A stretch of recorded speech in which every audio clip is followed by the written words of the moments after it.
box, Razer gives us a user's manual, an activation code to unlock 7.1 surround sound, some logo stickers, a black fabric pouch to store the headset, and the headset itself along with a splitter cable for devices like the PC that have separate headphone and mic jacks. Let's start by talking about the weight and the build quality, because these are two things that really stood out to me the second I picked up the headset.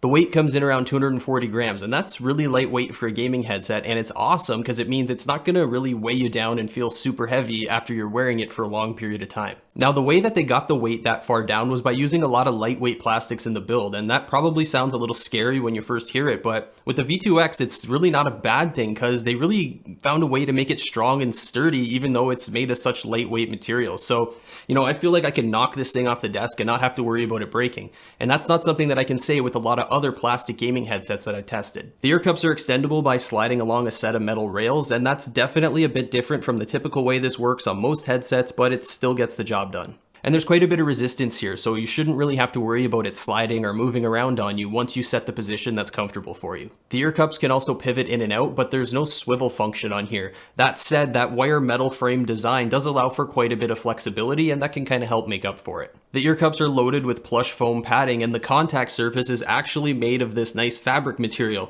The rest of the pads are fake leather, but this part that's actually going to rest up against your face is fabric, and that's awesome. I can't stand the feeling of that fake plastic leather material up against your skin. It gets hot and sweaty and uncomfortable and just drives me crazy. And if you've watched any of my other headset reviews, you know that I always complain about that. So big thumbs up to this design for using fabric on the part that touches your skin. Moving along to the headband, we've got more of that soft plush foam padding, but in this area, we just get the fake leather material all around. But thankfully, that's not as big of a deal when it comes to the headband. All that soft cushiony padding and the flexible and adjustable design really make for a nice, comfortable feeling headset, but with one annoying exception, and it's the clamping force. For me, I find the clamping force excessively strong. It's not so much that I'm in unbearable pain or anything like that, but it's a little bit too much on the strong side. Maybe it'll stretch out over time, I'm not really sure, but I've also been told that I have a big head, so maybe that's my fault, I'm not really sure. But I did try and compare it to some other headsets that I have kicking around, and also my Sennheiser headphones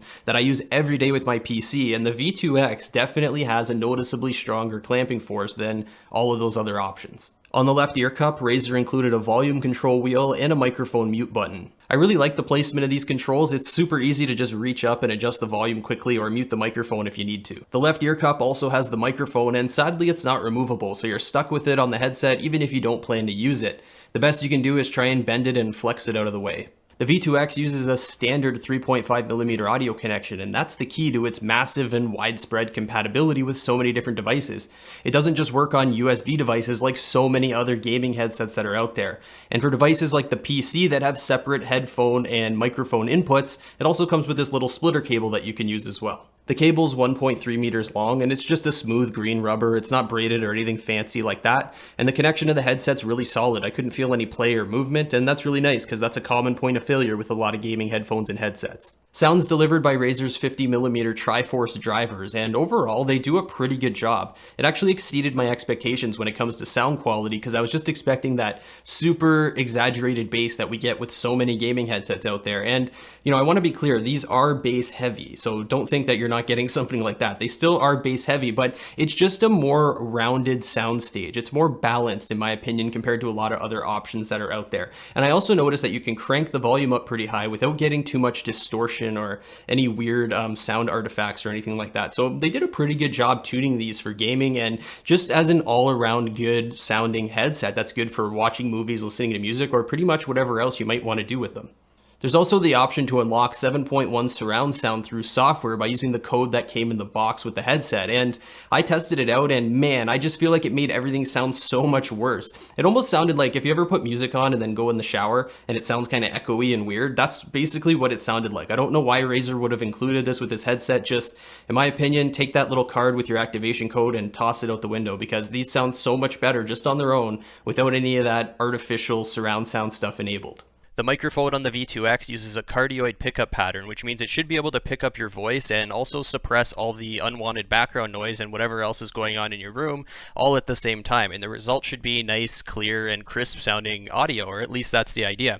I actually think this mic has a lot going for it. It's got a lot of potential. It sounds good enough for making YouTube videos, video conferencing or calling, and obviously it has way more than enough quality and clarity for any kind of gaming that you might want to do. It just would have been really cool to have been able to remove the microphone if you don't want to use it. That way it would make more sense to use this as a pair of headphones if you wanted to when you're out in public or walking around or something like that. But, you know, I guess Razer didn't think anyone would want to do that. I think the Razer BlackShark V2 X is going to be the gaming headset to get for the remainder of 2020 in the mainstream segment. It's got the build quality, the audio quality, and the microphone performance of headsets that sit in a class above it, and you're getting a lot for your money with the V2 X.